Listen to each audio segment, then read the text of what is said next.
Well, a name has the power to keep in memory of tribulations and misfortunes that parents have been through, or it can be memories of the victories of the past. Well, sometimes they are passed from generation to generation in the hopes of creating a sense of honor to an elder of the family. We often celebrate and embrace our names when they have positive stories behind them. And today we're discussing the story behind your name, and we're joined by Phumzile Simelane Kalumba, the author of Jabulani, a dictionary comprising of hundreds of African names in local South African languages. Phumzile, very good morning and a warm welcome. Very good morning to you, Cynthia. It's so good to have you. Thank you. First of all, Phumzile, what's the meaning behind your name? Do you know your name and what it means? Yes, I know my name. It's a Zulu name. It could be a Swati name, but it's a Nguni name. It means Phumzile. I have rested. This is a name which my mother gave me as a message to the world. Or it means you have rested. She had rested. Or she had rested. Yes. Right. And in most cases, it's expected that a child lives up to that name. So yes. How much of an effect does that name have on a single individual? It does. I think especially when you live in that community which knows the meaning of the name, the more the expectation. Because as they call the name, it's a container. So as they call the name, they are actually giving you instruction. So you cannot be someone who is supposed to be causing someone to rest and actually be causing trouble. Yeah. So there is those kind of pressures which in like a traditional setting, they know because everybody knows each other. Names are part of memories. Names are part of messages. Within the family members, within the community members, within also relationships. And I would imagine the kind of pressure that the parents have in naming their child, because it will inform the lifelong destiny of that particular child. Yes, the hopes, the desires, the prayers, everything was contained in that name. Yeah. So it was a very important part of the language. It was also part of the messages that will be carried, like oral art.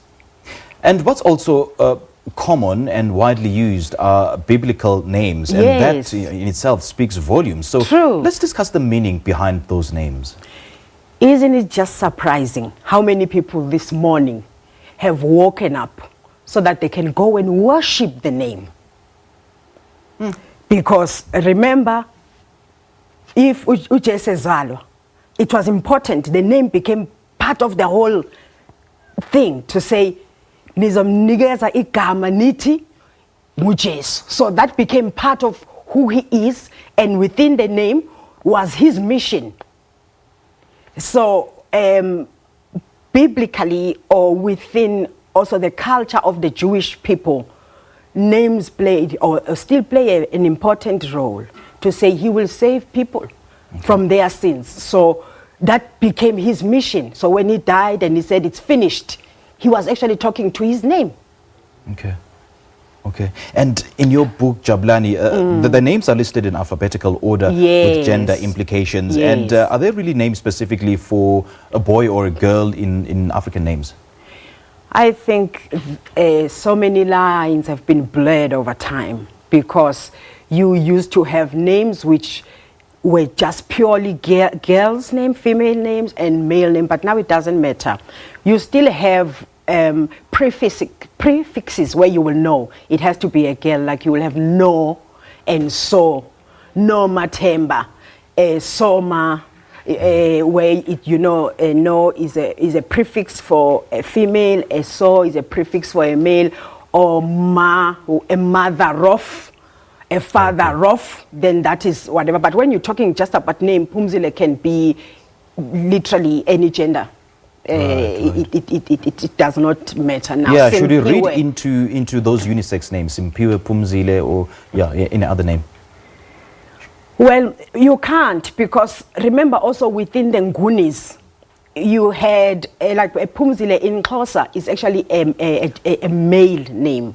Okay. So when I moved to Cape Town and I'm saying, what's your name? I'm Phumzile. Like, huh? So there is that, but also on this side of the world, the Swatis, the Zulus, when you come and say you are Phumzile and you are a male, then you also receive the same kind of frowns. So, but as we are migrating and mixing and mingling, it doesn't really matter, but the meaning stays. Because at the end of the day, I believe that's what the parents wanted to pass on to the next generation.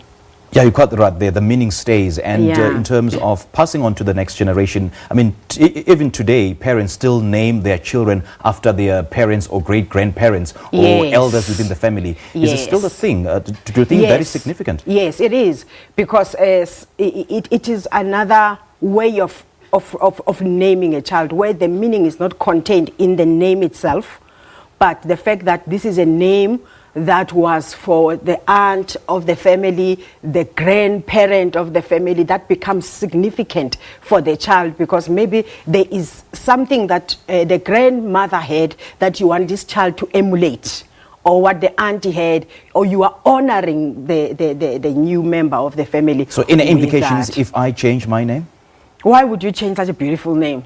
Because say I don't like it, maybe I was named after my great-grandparents and I don't actually understand the meaning behind that name. Well, that is what is happening now, because you can see that we are moving through the timeline with names. And before, parents used to name their children based on their feelings, based on their hopes, based on their own prayers. But how about the child's feelings? How about, so you have people renaming themselves. If it's not officially, they will do it in social media. You know, I'm Noxy. I mean, there's no more Nokolo or whatever. So it is also a way of power.